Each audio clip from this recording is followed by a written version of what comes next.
সমুদ্র বন্দর সমেত ৩ নম্বর স্থানীয় সতর্ক সংকেত। উপকূলীয় অঞ্চল পটুয়াখালীর কলাপাড়ায় জেলেদের কপালে পড়েছে চিন্তার ভাঁজ। তাদের বঙ্গোপসাগরে মাছ ধরার নিষেধাজ্ঞা উঠে গেলেই সমুদ্রে প্রচুর ইলিশ পাওয়া যাবে এমন আশা। কিন্তু ৬৫ দিনের নিষেধাজ্ঞায় গত ২৩ জুলাই মধ্যরাতে শেষ হওয়ায় নদ নদী ও সাগরে উত্তাল থাকায় মাছ শিকারে যেতে পারেননি জেলেরা। এদিকে শনিবার ১৭ আগস্ট কুয়াকাটা সমুদ্র সৈকতেও গতকালের তুলনায় পানি একটু বাড়তি হওয়ায় সকাল থেকে ব্যবসা গরম লক্ষ্য করা গেলেও দেখা মেলেনি বৃষ্টির।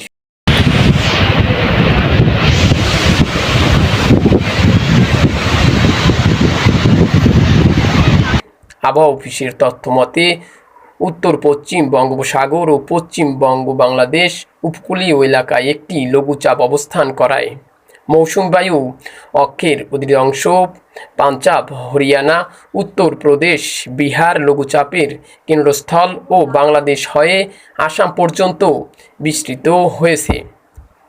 মৌসুমী বায়ু বাংলাদেশের উপর সক্রিয় এবং উত্তর বঙ্গোপসাগরে প্রবল অবস্থায় থাকায় দমকা হাওয়া, হালকা থেকে মাঝারি ধরনের বৃষ্টি বা বজ্র বৃষ্টি হতে পারে।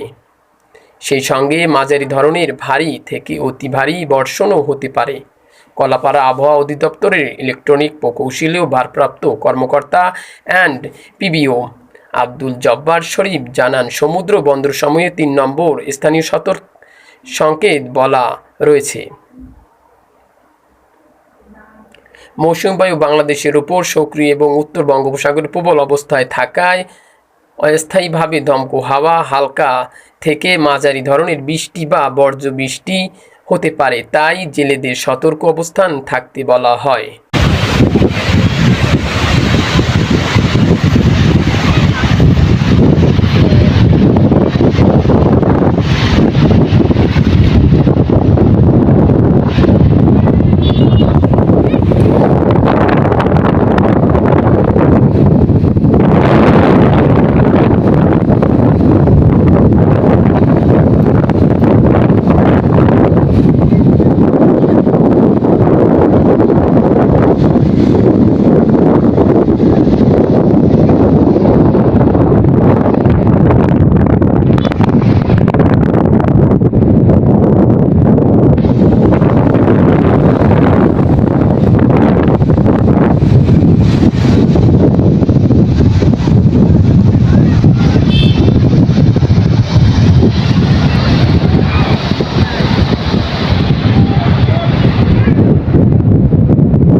কুয়াকাটা থেকে রুবেল গাজীর তথ্যচিত্র নিয়ে বিস্তারিত।